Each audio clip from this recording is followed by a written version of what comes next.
Brought to you by Ram Trucks, built to serve.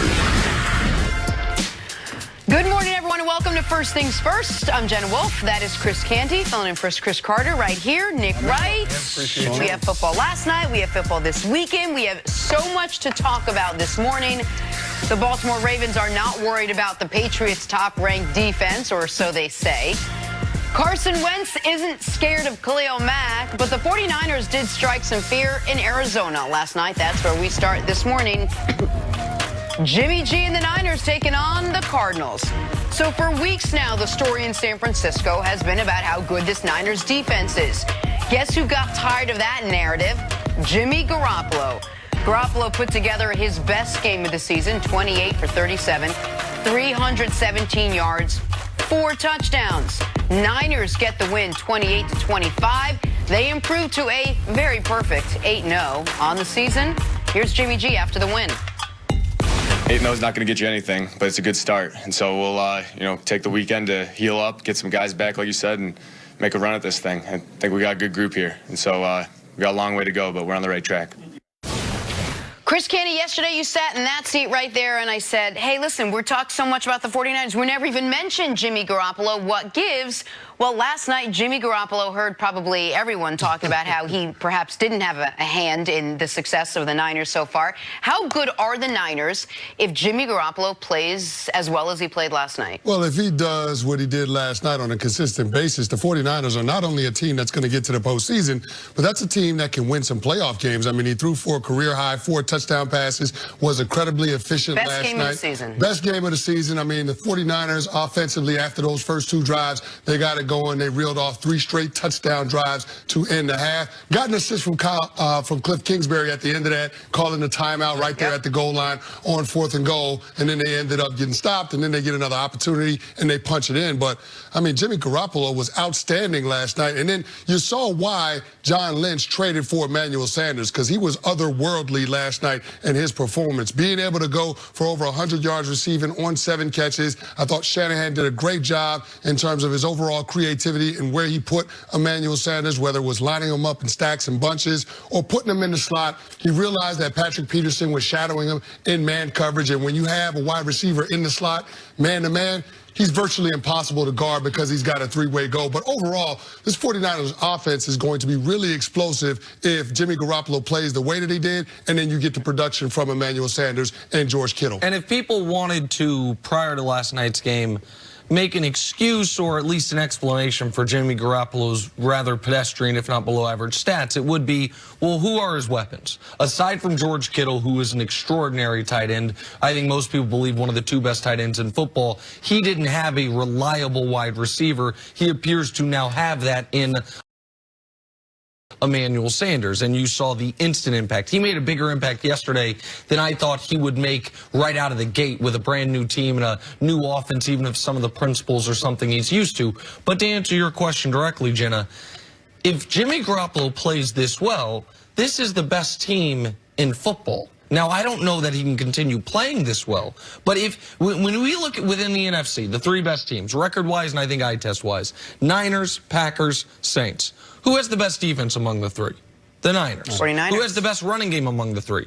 The 49ers. The question is, how much worse is the Niners passing game than one with Drew Brees and one with Aaron Rodgers? And up until last night, the answer was a hell of a lot worse. So much worse that people were concerned, are the Niners going to follow a script that we're very familiar with, which is the great defense, limited quarterback, very good regular season, flame out in the playoff script. That was the script of the Chicago Bears last year. One could argue that was the script of the Jacksonville Jaguars a couple years ago. It was certainly the script of the Vikings in 2015 and damn near every Cincinnati Bengal playoff team that we'd seen during the Andy Dalton, Marvin Lewis era. But is it that the offense isn't good enough, or is it that the jury's sort of still out on this quarterback? We just don't know how, because he hasn't really been tested, and the defense has really won their games. Well, the defense and the running game. The offense, it's not that the offense, this wasn't the, the 2000 Ravens where you questioned, all parts of their offense. This was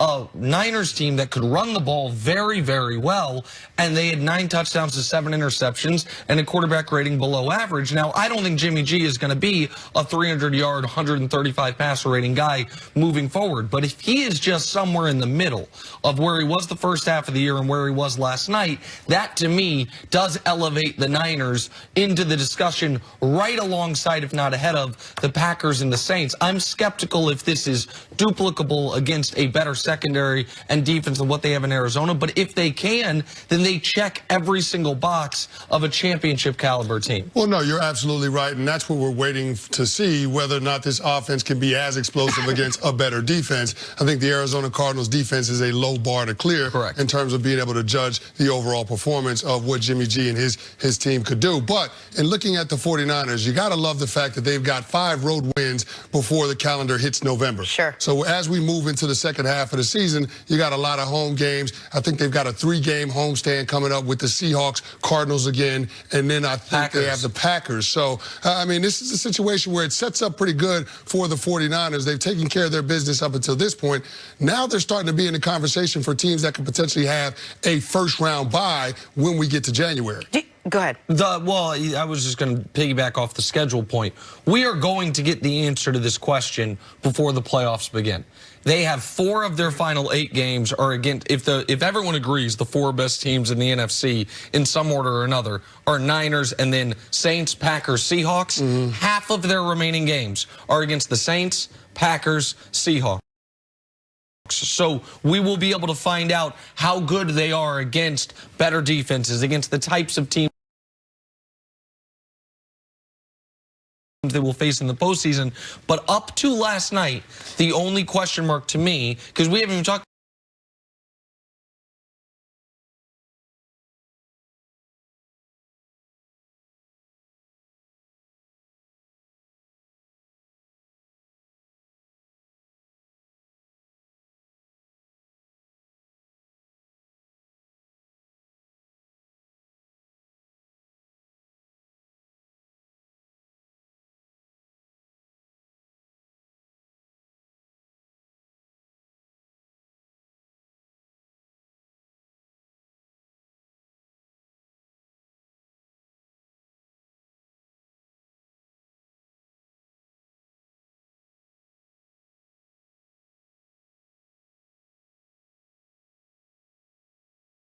teams around the NFL, other offenses, try to employ that strategy going up against that group, because that's one of the better front sevens, if not the best front seven in all of football. But I do find it really interesting to see the continued progression of Emmanuel Sanders and what he adds to this offense. In his whole season in Denver, which was 5 games, he had 14 catches, 180 yards. In 2 games in 5 days with San Francisco, he's got 11 catches for $140. Like, he looks. And there's a little Kyle Shanahan in that too. 100%. But it's also no matter where you slot Jimmy Garoppolo, he's a hell of a lot better than the quarterback they had thrown to him in Denver and Joe Flacco.